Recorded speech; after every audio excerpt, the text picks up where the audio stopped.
Hey guys, it's Tanya, VSG Tanya 2011, and I am your Tuesday vlogger for the Back to Basics WLS channel. I realize it's Wednesday, but life is insane, so I didn't get to make my video yesterday.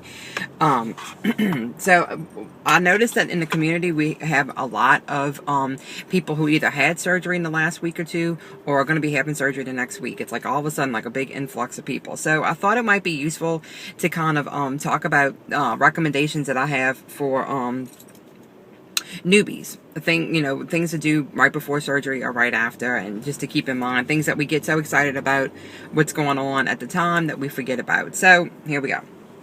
My first recommendation is take your measurements. Take your measurements before you start the pre-op diet. Take your measurements the day of surgery, and then I would say I did mine every month on my surgery. I did my measurements, and when you get to the point where sometimes the scale stops moving, but you feel different in your clothes, it's nice to have your measurements to look at so that you can feel good that, yeah, the measurements are going down even if the scale's not moving. So I highly, highly, highly recommend taking measurements, and take take everything. Like I didn't do like my wrist, I didn't do my knees. I would say take measurements of like anything that you can think of. I think it's really useful.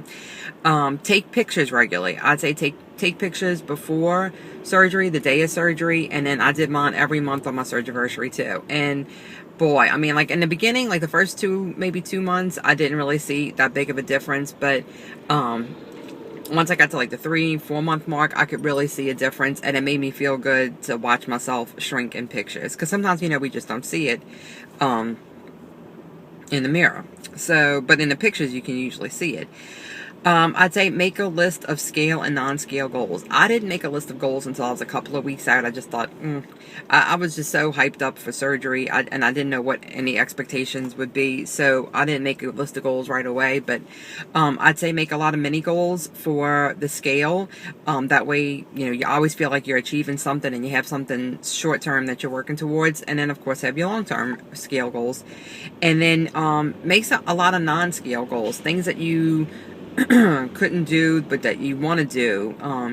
Everybody kind of talks about like flying an airplane and wearing a seatbelt and comfortably, riding roller coasters, but anything that is in your life that, like, I had never gone horseback riding, and that was one of my non-scale goals, and I got to do that last year, about a year ago, and mark those things off. And Dana talked on Saturday about setting those non-scale, like a bucket list, and non-scale bucket list. And I've accomplished just about everything on my list. I think the only thing I have on my original list that I haven't done is a half marathon, and I'm not really sure if I'll ever be able to do that, but leaving it on the list.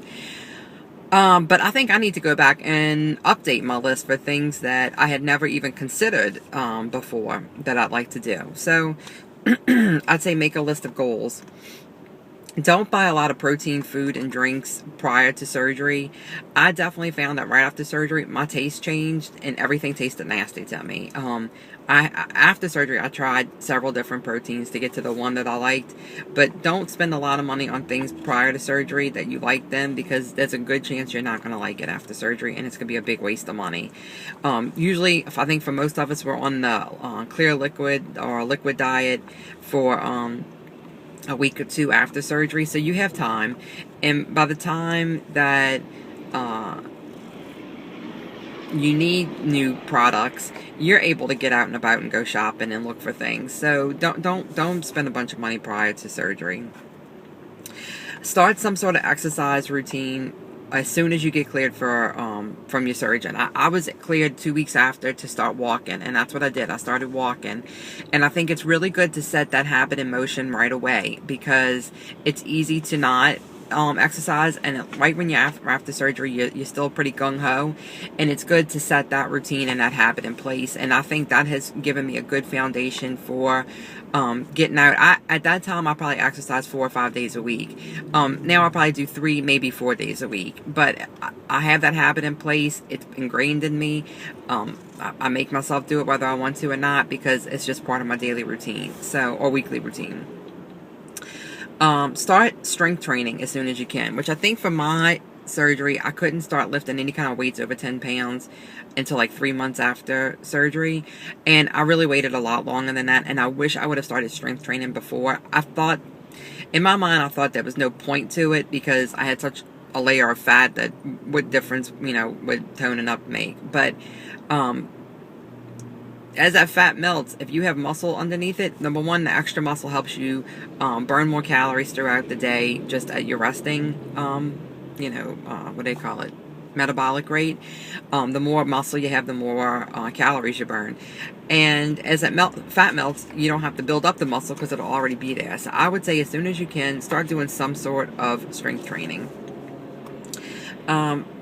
Be active in the support community. Even if you don't make videos, comment on videos so people, know who you are. And then if you need help at some point, you're not reaching out to people who don't know you.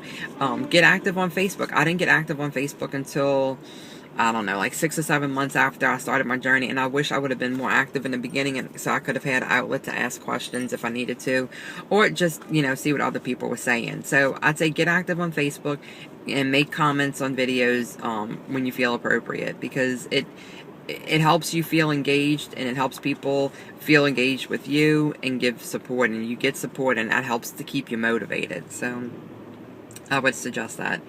Don't test the waters. Wait as long as you possibly can. Follow your surgeon's rules to a T every day. Try to be as perfect as possible for as long as you can, because when you start testing the waters and you start adding things in that maybe you shouldn't, it's really hard to get those food items out of your diet again.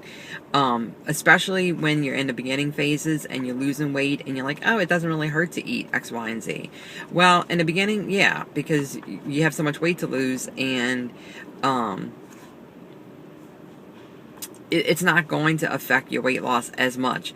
But when you get to the last 20 pounds or the last 30 pounds, it's going to affect it, and you're going to have to take those things out of your diet, and it's going to be really difficult. So I'd say don't test the waters. Just try and stick to the plan as long as you possibly can. If that can be all the way to your goal, stick to that, and then, you can slowly try and incorporate things in after, but don't go crazy with it. Try new life experiences. That kind of goes with the goal list. If you've never been bike riding before, go bike riding. I didn't play outside with my kids a whole lot because I got winded so easy, and it was uncomfortable. Get outside and kick the soccer ball with your kids, throw a ball. Just try and do some fun things with your kids that makes you a little bit more active. Just try new life experiences. Even if it's not something physical, go somewhere that you've never been before. Do something that you've never done before. Feel that sense of freedom that we get when we shed these pounds and we don't feel like we need to hide anymore. All right? Those are my recommendations for newbies, and I wish everyone very good luck with their surgeries. I hope everything goes smoothly and you make a quick, easy recovery. And, keep us posted, keep us updated. I like seeing the newbies videos. I love the enthusiasm that people have right around their surgery time. So y'all go out and make it happen. Bye, guys.